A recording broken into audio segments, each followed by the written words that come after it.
മണ്ണാർക്കാട് പാലക്കയത്ത് വനംവകുപ്പ് സ്ഥാപിച്ച കൂട്ടിൽ പുലി കുടുങ്ങി. പ്രദേശത്തെ ഒരു വീട്ടിലെ 6 ആടുകളെ കടിച്ചു കൊന്നത് പുലിയാണെന്ന് പറഞ്ഞ് പ്രദേശവാസികൾ പ്രക്ഷോഭം സംഘടിപ്പിച്ചിരുന്നു. അതിന്റെ ഭാഗമായാണ് ഫെബ്രുവരി 21-ന് വനംവകുപ്പ് കൂട് സ്ഥാപിച്ചത്.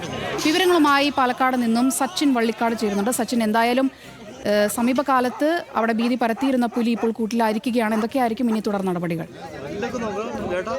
2 ദിവസത്തിനുള്ളിലാണ് കൂട് സ്ഥാപിച്ചതിന് ശേഷം പുലി കൂട്ടിലാവുന്നത്. അതിനാൽ തന്നെ വലിയ രീതിയിലുള്ള ഒരു സന്തോഷത്തിൽ തന്നെയാണ് നാട്ടുകാരുമുള്ളത്. കാരണം കഴിഞ്ഞ ദിവസം പാലക്കയത്തെ അകമറ്റത്തിൽ ജോർജ് ജോസഫിന്റെ വീട്ടിലെ 6 ആടുകളെ കടിച്ചുകൊന്നത് പുലിയാണെന്ന് പറഞ്ഞ് വലിയ രീതിയിലുള്ള ശക്തമായ പ്രതിഷേധം നാട്ടുകാരുടെ ഭാഗത്തു നിന്നും ഉണ്ടായിരുന്നു. അതിന്റെ ഭാഗമായിട്ടാണ് വനംവകുപ്പ് നേരിട്ട് കൂട് സ്ഥാപിച്ചത് ഇരുമ്പുമാട്ടി വാക്കോടൻ നിരവിൽ തങ്കച്ചന്റെ വീട്ടിലെ വളർത്തു നായ്ക്കളെ പുലി പിടിച്ചിരുന്നു.